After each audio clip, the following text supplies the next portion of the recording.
Alors, comprendre et combattre le féminisme.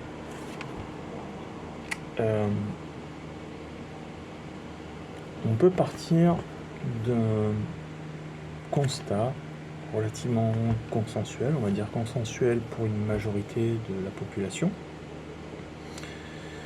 sur le fait que le féminisme dérive, sur le fait qu'il y a, probablement quand on analyse les choses historiquement parlant, il y a peut-être, ça va peut-être faire rire, mais il y a peut-être un bon et un mauvais féminisme, comme il y a un bon et un mauvais chasseur.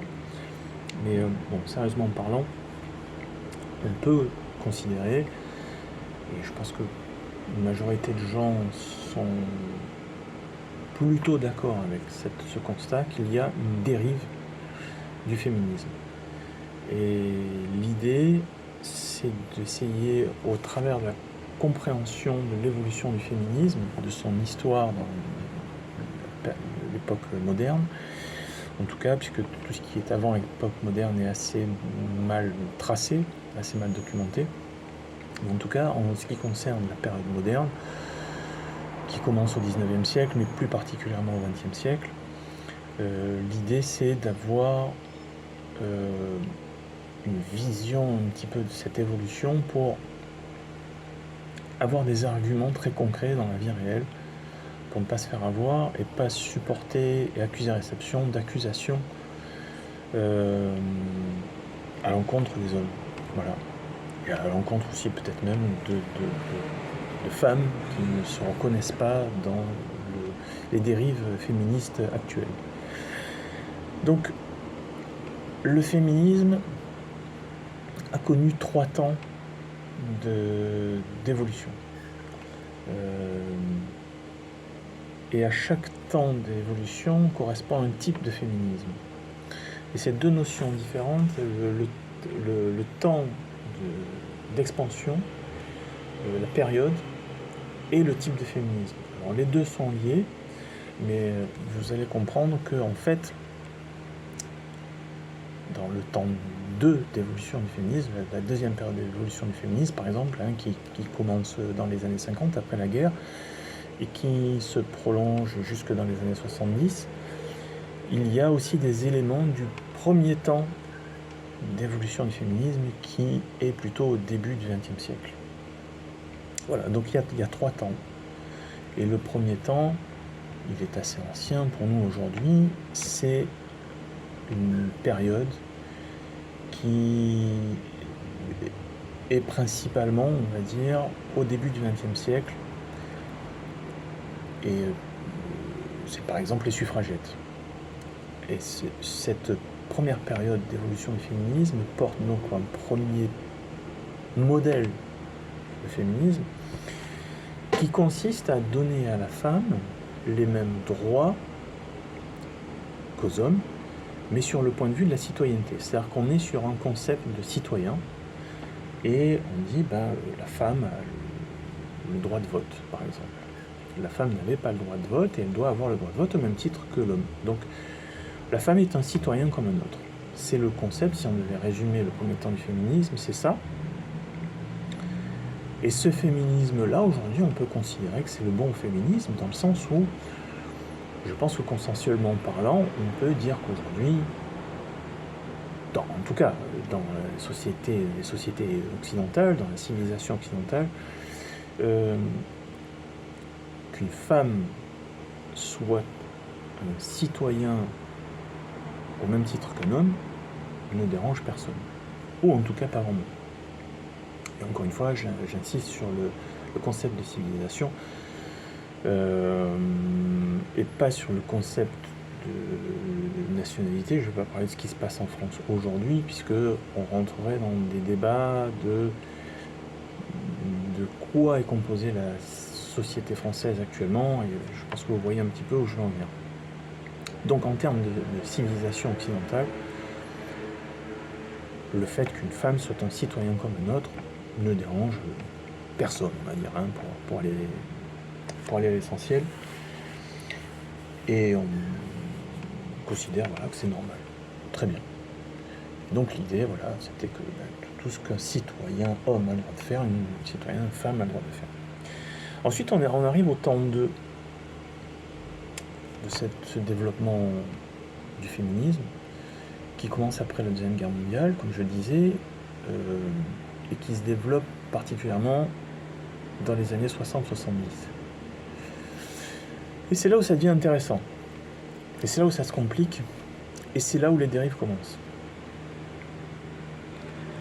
Le deuxième temps du féminisme, en fait, fonctionne comme un cheval de Troie. C'est-à-dire qu'il se sert d'arguments du premier type de féminisme, c'est-à-dire le modèle de citoyenneté, l'égalité du citoyen. Il se sert d'arguments de ce type-là pour ramener un nouveau type de féminisme, le deuxième type de féminisme, qui est la disparition des attributs féminins. C'est-à-dire qu'il faut qu'une femme ne soit plus une femme. Il faut que les femmes, en quelque sorte, disparaissent. Alors, on se sert d'arguments sur la citoyenneté, comme par exemple le fait de pouvoir faire des chèques, des choses comme ça. Parce qu'il y a le premier temps du féminisme, n'a pas terminé le travail, on n'est pas allé jusqu'au bout, il reste encore des petites choses. Et donc les féministes à cette époque-là se servent de ça pour amener, et donc là on parle par exemple de la figure emblématique, c'est Simone de Beauvoir, pour amener un autre type de féminisme qui veut couper les cheveux aux femmes. Hein, vous verrez donc l'apparition dans les années 60, à partir des années 60, de femmes aux cheveux courts. Alors il y a plusieurs explications, il y a des effets de mode, etc. Mais il y a aussi une version politique du fait d'avoir les cheveux courts, qui vient aussi du communisme, mais qui a aussi une dimension féministe et qui vise, on se rapproche du communisme, on est dans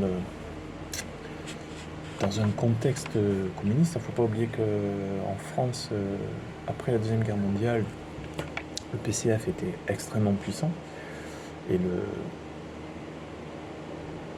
la preuve de ça, c'est que c'est l'élection de Mitterrand en 1980. Donc, les femmes ont les cheveux courts, les femmes ne sont plus là pour procréer, enfin en tout cas pour la gestation. Les femmes ne doivent plus exister par le charme. C'est-à-dire, en fait, tout ce qui fait qu'une femme est une femme doit disparaître. Alors, qu'est-ce qui fait qu'une femme est une femme ? Une femme, elle est physiquement plus faible qu'un homme. C'est normal, on a toujours vécu comme ça, c'est très bien, on s'en est très bien accommodé pendant des milliers d'années d'évolution. Mais il faut mettre un terme à ça. Et puis, il faut qu'une femme, en réalité, soit un homme comme les autres. Donc on est parti de l'idée au départ qu'une femme devait être un citoyen comme les autres. Et puis, dans les années 60-70, on arrive à l'idée qu'une femme doit être en réalité un homme comme les autres. Et on veut dépouiller la femme de tous ses attributs. Donc là, on comprend bien où commence à être la dérive. Et on le voit, alors c'est un exemple que je tiens d'une vidéo que j'ai vue il y a quelque temps, sur les danses. Traditionnellement, les hommes et les femmes ne dansaient pas de la même manière. Ça pouvait être assez similaire, mais il y avait des danses hommes et des danses femmes. Pourquoi ? Parce qu'on tenait compte des caractéristiques physiques, et peut-être aussi un petit peu psychologiques, des uns et des autres, enfin des deux genres. Et à partir d'une époque, il n'y a plus de différence. En fait, tout le monde danse de la même manière. Il n'y a plus de danse homme et de danse femme. Et on lutte contre cette différenciation. Mais on est dans une phase où on sent qu'on a besoin de cette différence, mais en même temps, on lutte contre cette différence. Donc, c'est ce qui explique en partie le fait que, particulièrement en France, on consomme énormément d'antidépresseurs, d'anxiolytiques, etc., c'est qu'on a une perte de repères. Ça, je le compare très bien avec, par exemple, les sociétés asiatiques, où, pour parler vulgairement et directement, une femme qui ressemble à une pute est une pute. Et dans nos sociétés occidentales, on ne sait pas, on ne sait plus, on a perdu les repères. On voit des femmes qui sont parfois habillées extrêmement légèrement, et on ne sait pas comprendre, on ne sait pas interpréter ce que ça veut dire. Et les femmes jouent ce jeu-là de jeter le trouble, de se servir de leur corps pour attirer le regard, attirer l'attention, et voire même, pour certaines un peu plus intelligentes, d'accéder à un rang social. Mais voilà, il y a cette espèce de flou qui n'aide pas dans qui perturbe les relations humaines. Donc on est dans ce deuxième temps du féminisme qui utilise le premier type de féminisme pour ramener un deuxième type qui est la disparition des attributs féminins. Et on peut remarquer aussi que entre le premier temps et le deuxième temps, il y a la guerre, donc il y a une interruption. Alors qu'entre le deuxième temps et le troisième temps, il y a une continuité et il n'y a pas de cassure véritablement. C'est-à-dire que le troisième temps est apparu petit à petit et on aurait peut-être un petit peu du mal à distinguer véritablement à quel moment ça a commencé, mais on peut convenir que le troisième temps du féminisme a commencé, on va dire, il y a une vingtaine d'années, peut-être un petit peu plus. Alors, dans les années 70, donc on était encore dans la deuxième période, on va dire, il y avait une émission, je me souviens avoir vu ça sur internet, c'était très intéressant, une émission de Bernard Pivot, sa célèbre émission Apostrophe, où vous présentez des livres avec la participation des écrivains. Et dans cette émission était venue une femme, donc alors je m'excuserai, j'ai oublié son nom, et j'ai oublié aussi le nom de son bouquin, mais bon, ça pourrait se retrouver, je pense, plus ou moins facilement. Une femme était venue présenter un livre qui était un roman d'anticipation. Et dans ce roman d'anticipation, elle décrivait une situation où les femmes, à un moment donné, se sont rendues compte que tout ce qui n'allait pas était de la faute des hommes. Et elles ont quasiment toutes, décidé de se débarrasser physiquement des hommes. Voilà.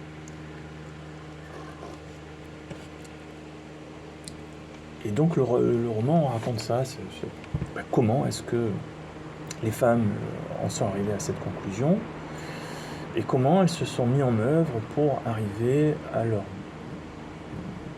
objectif final qui est l'éradication des hommes de la surface de la Terre. Et de la même manière que quand on invitait des pédophiles sur le plateau de cette émission, ça faisait rire, les gens riaient bêtement et il n'y avait personne pour réagir, pour se dire « Attendez, là, monsieur Cohn-Bendit, vous êtes pédophile, qu'est-ce qui se passe ?» Et bien de cette même manière, cette personne a été accueillie par des rires un peu bêtes, des sourires, voilà, une attitude assez complaisante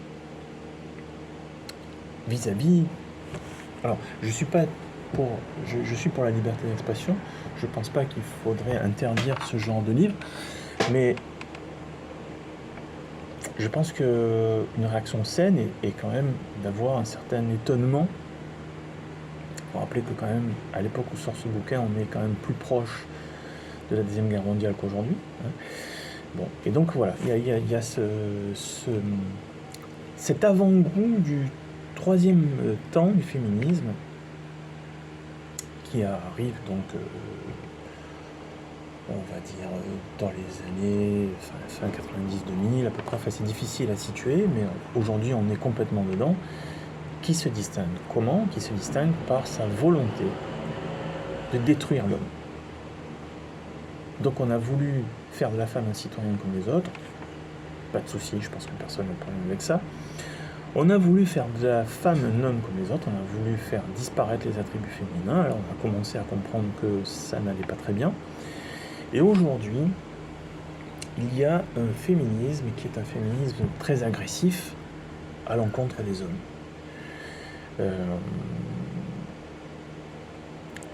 Donc on veut mettre l'homme au service de la femme. On veut que l'homme soit l'esclave de la femme. On veut aussi dépouiller l'homme de tous ses biens matériels et on veut écraser l'homme sous le poids d'un féminisme qui est en roue libre. Voilà. Alors on peut se poser aussi la question pourquoi on en arrive là. Tout simplement parce qu'il n'y a eu aucune opposition. Et qu'on a laissé faire, et qu'on a laissé faire, je pense, un peu par passivité, mais aussi un peu par intérêt et dans un esprit de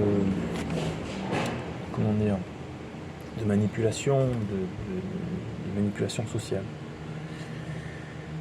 Donc ce troisième temps du féminisme,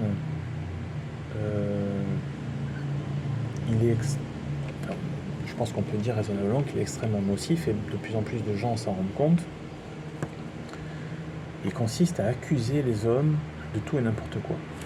Et autant le deuxième temps s'était servi du premier type pour ramener un deuxième type, et autant le troisième temps s'est servi d'arguments du deuxième type pour ramener le troisième type. C'est-à-dire que on a dit, ah oui, mais alors attendez, les femmes ne peuvent pas conduire des camions. On a aussi pris cet argument de dire, regardez, dans les milieux politiques, il y a majoritairement, il n'y a quasiment que les hommes. Dans l'exécutif, dans le privé, il y a majoritairement des hommes, enfin, c'est une grosse majorité d'hommes, etc., etc. Donc on s'est servi de cet argument comme un cheval de Troie pour ramener autre chose qui est la destruction de l'homme et le rabaissement de l'homme. Et donc toutes les valeurs qui sont liées à l'homme, de la même manière qu'on s'est attaqué aux valeurs féminines, aux attributs féminins, et bien ces attributs ou ces valeurs masculines, et bien on veut les détruire. Donc tout ce qui est de l'ordre de la guerre, la compétition, la performance, je pisse plus loin que toi, etc. En fait, tous les bons et les mauvais côtés, on veut les détruire. Et il suffit que quelque chose soit tagué masculin pour qu'il soit automatiquement considéré comme négatif. Et on va venir y apposer le tampon macho, etc. Et donc il y a une disqualification sociale. Et donc bien évidemment qu'il ne faut pas se laisser à cette disqualification sociale. Il ne faut pas s'y opposer, puisque s'y opposant on la nourrit. Mais il faut tout simplement l'ignorer et continuer de faire comme si elle n'existait pas. Voilà. Et donc il y a tout un tas d'arguments qui sont développés. Il y a l'argument, par exemple, du salaire. Enfin, alors attention, parce qu'on confond souvent salaire et revenu, c'est pas du tout la même chose. On nous amène cet argument en nous disant, regardez, les hommes gagnent plus que les femmes. Donc il faut toujours se méfier de ces formules un petit peu vagues et trop générales qui cachent des réalités qui sont très souvent à l'opposé de ce que l'on veut démontrer. Quand on dit les hommes gagnent plus que les femmes, il faut essayer de comprendre qu'est-ce que ça veut dire. Bien évidemment aussi, il faut essayer de comprendre d'où viennent ces sources, parce que il y a très souvent des gens qui avancent des arguments avec des sources, quand on commence à s'y intéresser un peu, avec des sources qui sont complètement foireuses, comme quand on dit 1% des viols sont condamnés par la justice, 1% des violeurs sont condamnés.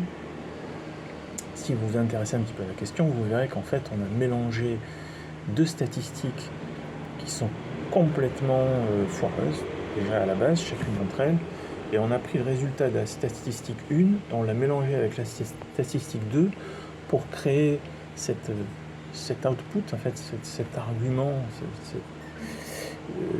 complètement bidon, qui ne veut strictement rien dire, qui a vraiment aucune justification, aucune vérité. Bon, bref, et donc on a dit les hommes gagnent plus que les femmes. Donc il faut comprendre qu'est-ce que ça veut dire. Qu'est-ce qu'on entend par gagner? D'où viennent ces chiffres? Est-ce que c'est quoi? C'est les chiffres des impôts? C'est l'administration fiscale qui fait une moyenne et qui ensuite discrimine hommes-femmes. Donc on arrive à la moyenne homme et la moyenne femme, etc. Oui, mais alors si c'est ça, il faut bien évidemment comprendre que dans les revenus d'une personne, il n'y a pas que du salaire. Bon, on peut gagner sa vie autrement. Et puis il y a salaire et puis il y a les primes. Les cadres, par exemple, ont des primes d'objectifs, par exemple. On a l'intéressement, la participation, etc. Il faut aller un petit peu gratter, il faut aller un petit peu chercher pourquoi. Est-ce que les hommes travaillent autant que les femmes, etc. Et derrière cet argument de dire regardez les preuves du machisme, etc., et du machisme systémique, ça c'est un argument très important, le systémisme, on va y revenir, mais derrière ça, vous voyez bien qu'il y a le fait que les femmes gagnent moins que les hommes, il y a la preuve du machisme systémique. Sauf que ça, si vous voulez, ça tient tant que c'est un argument d'autorité, mais à partir du moment où on essaie de comprendre un petit peu ce qu'il y a derrière, on se rend compte très rapidement qu'en réalité c'est creux, qu'en réalité il n'y a rien.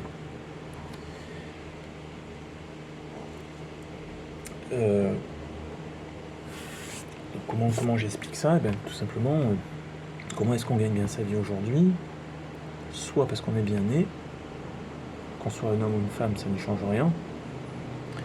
Soit, en général, comment est-ce qu'on gagne bien sa vie? On gagne bien sa vie parce qu'on a fait des études. Et de dire que il y a derrière ça une espèce de machisme systémique, ça voudrait dire que la personne qui veut rentrer à Centrale, par exemple, selon qu'elle soit un homme ou une femme, on va valider son entrée à Centrale ou pas. On va refuser l'entrée à Centrale sur l'argument qu'une femme est une femme. Sauf que ça, je veux dire, avancer cet argument, ça serait quand même assez culotté, parce que je pense que c'est complètement faux et que les grandes écoles sont ouvertes à tout le monde. Et autant on aurait pu dire ça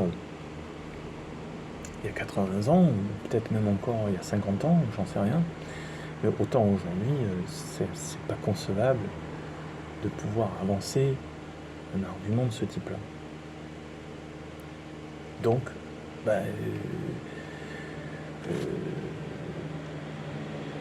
les hommes gagnent plus en moyenne que les femmes. Bon. Et est-ce qu'on peut faire une statistique aussi en fonction de la couleur des cheveux? Est-ce que les blonds gagnent plus que les bruns? Est-ce qu'il n'y a pas derrière ça un racisme aussi, ou je sais pas, une discrimination? Et on peut s'amuser à faire des catégories comme ça à l'infini, et de dire, voilà, regardez, les gens qui sont grands, les gens qui sont petits,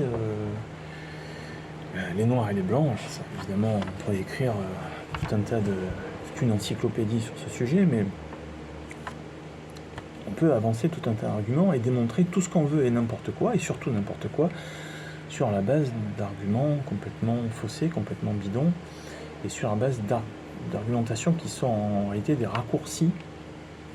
On présente une espèce de package comme ça aux gens, un produit fini, et on ne sait pas ce qu'il y a dedans, on ne sait pas ce qu'il y a derrière, et puis on prend le produit fini, c'est du prêt à consommer, et c'est ce que j'appelle du prêt à penser.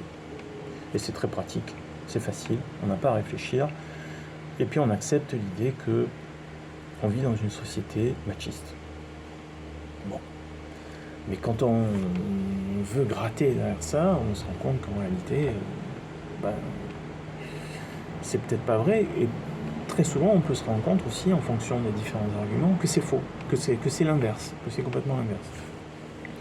Et sur la question de la rémunération, quand on veut parler, quand on se focalise sur les salaires, donc là on sait ce que c'est qu'un salaire, la grande majorité des gens ont un salaire horaire, il y a très peu de gens qui travaillent aux pièces, ça existe encore, mais voilà.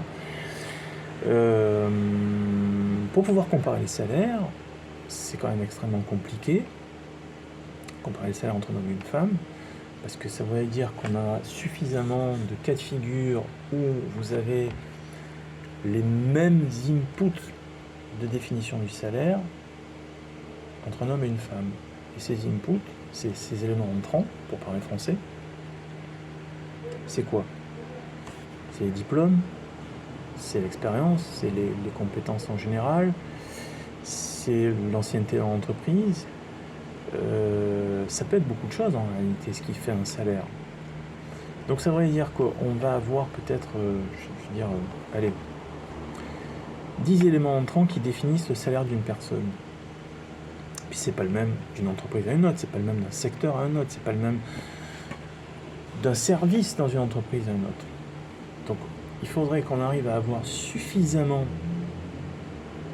de personnes qui sont exactement dans le même cas de figure, d'un côté les hommes, de l'autre côté les femmes, qu'on arrive à faire la moyenne au final en disant « Ah oui, mais alors vous voyez, regardez, mais ça, ce travail-là, personne ne l'a fait. » On s'est juste contenté de dire « Ah ben les hommes gagnent plus que les femmes. » Bon, les hommes gagnent plus que les femmes. Et puis ben, les blonds gagnent plus que les bruns, et les bruns gagnent plus que les roux. Et puis les gens qui se grattent le nez gagnent peut-être plus que les gens qui se grattent le dos. Voilà. Donc on peut aller très très loin comme ça, et on peut dire à peu près tout et n'importe quoi. À quoi servent ces arguments? Ils servent en fait à créer et entretenir de l'entrepreneuriat politique. Et ça, c'est un des éléments très importants dans les évolutions idéologiques et particulièrement dans l'évolution du féminisme, dans le féminisme on va dire surtout de deuxième et troisième génération, deuxième et troisième temps, deuxième et troisième type. C'est qu'il y a derrière tout ça des gens qui gagnent de l'argent. Ils gagnent de l'argent très concrètement parlant, hein, c'est pas une image. Et ces gens ont la complicité des médias et aussi, quelque part, bien sûr, la complicité des responsables politiques. Et comment ça se passe? Il y a une espèce de petit manège, c'est un numéro de cirque, comme disait Coluche, il y en a un qui coupe les oignons et l'autre qui pleure. Et on s'appuie en fait sur l'opinion publique et on a un mécanisme que vous pourrez identifier si vous observez l'actualité, si vous prenez un petit peu de recul. Vous verrez qu'il y a des agitateurs qui vont avancer un argument. Alors encore une fois, ce sont des arguments, ce sont des raccourcis, ce sont des arguments où quand on commence à gratter derrière, il n'y a pas grand-chose. Il n'y a rien, ou il y a aussi des fois l'inverse de ce que l'on veut démontrer. Donc on se sert d'arguments pour avancer une idée. Les hommes gagnent plus que les femmes. Voilà donc la preuve de machisme systémique, etc., etc. Ces méchants hommes qui nous imposent une domination, etc., etc. Et puis, donc, cette agitation est bien évidemment relayée par les médias. MeToo, balance ton porc, etc. On fait tout un foin, on crée une animation autour de ça. On fait monter la mayonnaise. Et puis là, arrive qui? Arrive le politique. Arrive le politique, et le politique, lui, son rôle, normalement, c'est de prendre de la hauteur par rapport à tout ça et de réguler les questions sociales, économiques, etc. Et en fait, encore une fois, c'est un numéro de cirque. Il ne faut pas croire qu'il y a de réelles oppositions. Donc il y a des alliances en réalité. En fait, derrière tout ça, c'est un certain milieu où tout le monde se connaît. En fait. Et donc le politique, lui, il arrive avec son carnet de chèques. En fait. Ouais. En gros, c'est ce qui se passe à chaque fois. Il arrive avec son carnet de chèques. Et eux, il y a quelques années, pendant plusieurs mois, on nous avait bien préparé, comme ça, on avait bien harcelés d'informations en nous disant les violences faites aux femmes, etc., etc. Il y a une femme tous les 2 jours qui bat sous les coups son mari, etc. On nous avait bien préparé avec toute cette propagande. Et puis un jour, le gouvernement est arrivé avec son carnet de chèques et a fait un joli petit chèque d'1 milliard d'euros, je crois à peu près, quelque chose comme ça, en disant, eh ben voilà, on a un budget, on a voté un budget, 1 milliard d'euros, et ce budget, qu'est-ce qu'on va en faire? Eh ben on va mettre en place des mesures. Et c'est quoi ces mesures? Eh ben on va faire un numéro vert. Ah, c'est bien ça. C'est vrai que on peut résoudre tout un tas de problèmes avec le numéro vert. Ça, on le sait bien, on a bien compris. On va faire un numéro vert, par exemple. Il n'y a pas que ça, mais entre autres, on va faire un numéro vert. Et les femmes battues vont pouvoir appeler pour aller se plaindre de leur situation. S'il y avait véritablement un problème de femmes battues en France, ce que je ne conteste pas, il faudrait plutôt qu'il y ait plutôt que de donner la possibilité aux femmes d'aller se plaindre, parce que, je veux dire, il y a le 17, ça existe déjà, il faudrait peut-être donner les moyens à ceux qui sont sur le terrain, comme par exemple la police, leur moyen d'agir, non? Ça serait quand même peut-être un peu mieux. Et donc là, on va faire un numéro vert, c'est très bien, les femmes vont pouvoir appeler, mesdames, appelez, voilà. Donc votre mari est en train de vous défoncer, ou vous a défoncé, ou vous défoncera, appelez. Voilà, appelez, ça va vous sauver la vie, appelez. La police ne pourra rien faire, la police n'interviendra pas parce qu'elle n'a pas les moyens, mais appelez, continuez d'appeler, voilà. Vous avez quelqu'un au bout du fil, vous allez raconter votre vie, etc. Et ça va tout changer, vous verrez. Donc, on fait des numéros verts, c'est super, bravo.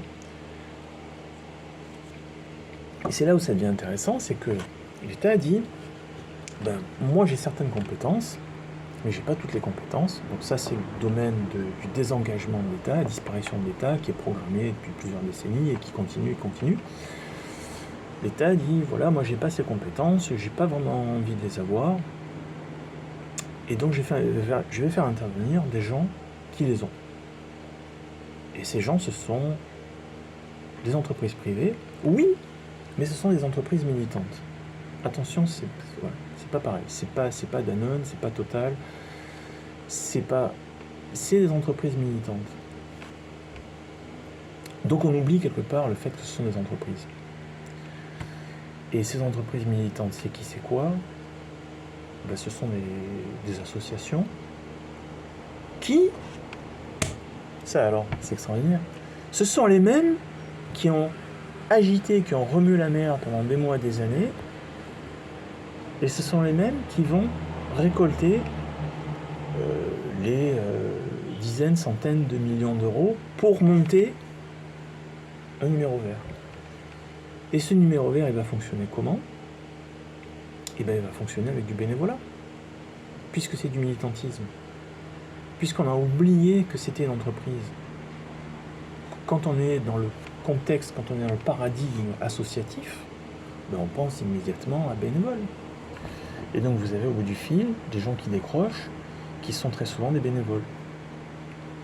Donc, charge salariale, peanuts, bravo, très bien joué. Et donc ça s'appelle l'entrepreneuriat politique. Et c'est quelque chose dont on ne parle pas beaucoup, bien évidemment, parce qu'on n'a pas très envie d'en parler, c'est un sujet un petit peu gênant, mais c'est très présent.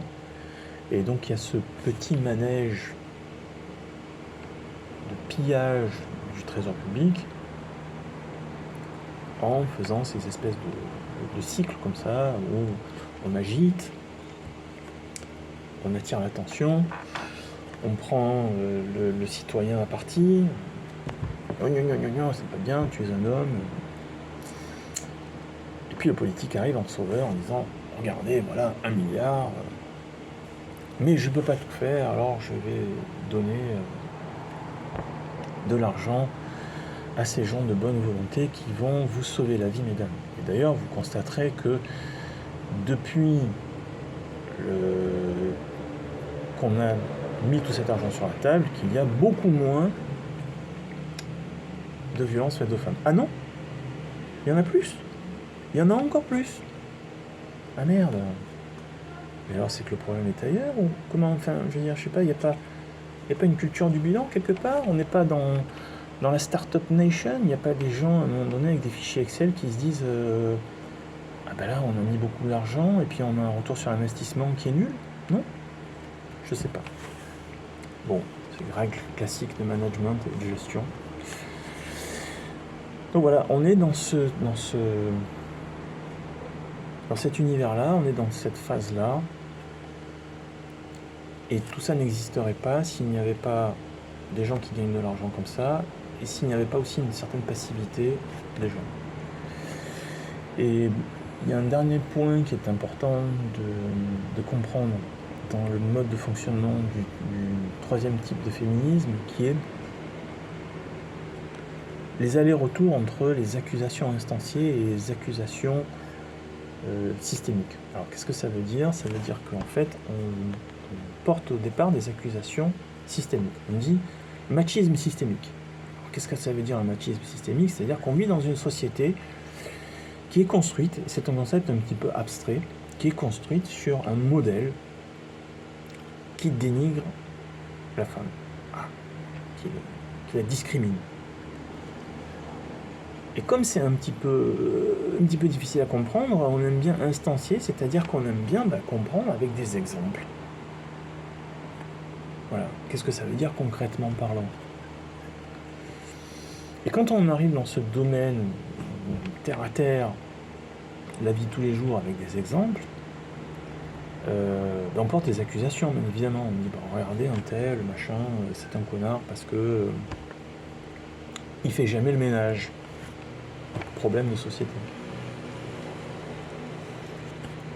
Il sait pas servir d'un aspirateur, c'est sa femme qui passe l'aspirateur. Donc on porte des accusations comme ça. D'accord.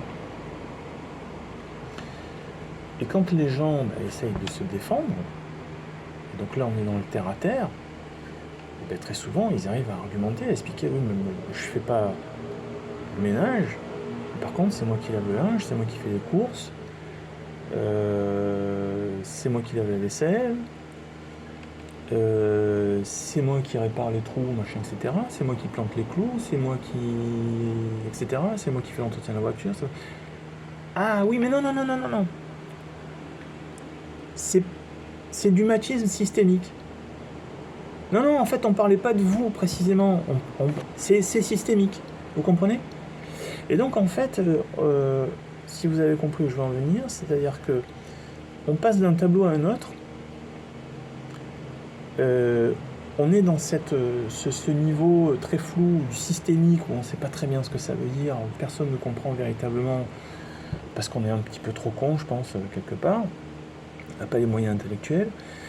Et puis quand on essaie de comprendre et de descendre dans le terre à terre, dans la vie de tous les jours, là où on comprend, tout le monde comprend, qu'est-ce que ça veut dire, monsieur un tel ne fait pas le ménage, etc. Et là, s'ils sont pris en défaut dans leur argumentation, dans leurs accusations, et bien là, pour s'échapper, hop, ils reviennent au systémique. Ah non, mais c'est systémique. Ah ben non, mais c'est pas vous, monsieur, en fait. Non, je vous ai pas... Non, je n'ai pas dit que vous faisiez pas le ménage, en fait. C'était... Non, en fait, je veux dire que systémiquement parlant, vous ne faites pas le ménage, en fait. Hein, donc voilà, donc c'est de l'argumentation fuyante, donc c'est pas d'argumentation. On ne peut jamais confronter les arguments et on est dans une fuite en avant perpétuelle et on est dans une fuite en avant en boucle, puisque on ne va jamais vers ailleurs, on retourne toujours là où on était avant. Donc voilà, c'était pour revenir un petit peu là-dessus. Et donc qu'est-ce qu'il faut faire concrètement parlant quand on est dans ce genre de situation ? Déjà, la première chose à faire, c'est d'éviter ce genre de situation. Alors ça, ça a une implication assez forte, ça veut dire que s'il y a des gens qui sont comme ça parmi vous, soit vous les évitez, soit vous considérez qu'à chaque fois que vous allez les voir, vous allez subir ce genre de lourdeur. Voilà. à vous d'assumer vos relations sociales. Chacun est libre